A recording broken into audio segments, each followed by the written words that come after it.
The boys are not identical twins. Not identical in many ways. Golden Horse syndrome is incredibly rare.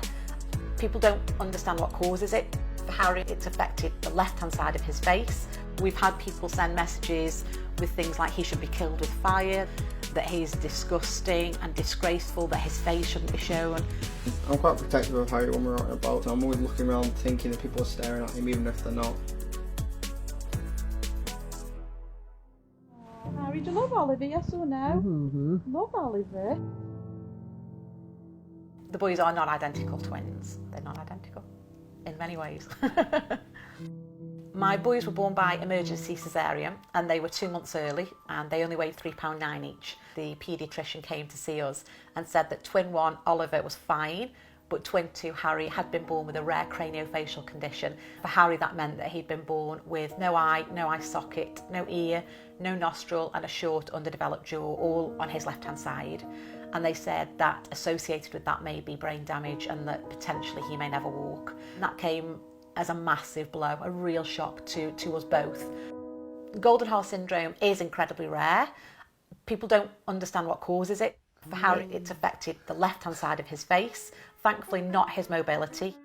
He does also have a diagnosis of autism. He does struggle with communication, so you can't really engage Harry in a conversation. We like the piano. What else do we like? Right. He functions around about 4 years old for many things. So he has challenges in terms of expressing himself, in terms of personal care, in terms of dealing with other people. He has no danger awareness. He does bring different challenges to the relationship. We're different or the same, Harry? We're the same? Okay. Well, according to Harry, we're the same. I think we are, to some respect anyway. We're still brothers, we like the same things, mostly anyway. I often say that in families like ours, it's the siblings of the children with the conditions that are the unsung heroes. He has had to accept sometimes being a little bit in the background when Harry's conditions have taken priority. He's always been a young carer. Being a young carer is kind of like you've always got to help them with stuff or put your own needs after theirs, because in like the respect of everything, their needs are much higher than yours.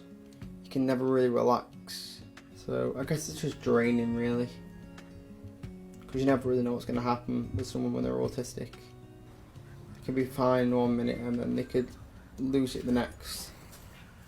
It's quite difficult to know how aware Harry is of his conditions. When Harry was much younger and he looked much different before his surgery, we'd have people pointing, staring, whispering, saying nasty things, calling him names, following us around stores. So that was really challenging. So in many ways, the autism does protect him a lot from the prejudice and discrimination that's out there to people that do look different at times. Oliver was probably around 5 or 6 years old when he began to realise how people were reacting to Harry. And I could see that it would make him really angry, and he just didn't know what to do with that anger. No, all the way around. I love you. I'm quite protective of Harry when we're out and about, so the way I am now, I'm always looking for people to insult him. I'm always looking around thinking that people are staring at him even if they're not. There are positive sides to having a brother like Harry. Like, you've always got a younger brother, you've always got someone to share a laugh with. Harry, is Oliver a good brother, yes or no? Yes. You heard it, I'm a good brother. Aww. What are you watching, mate? For me, social media is a brilliant platform.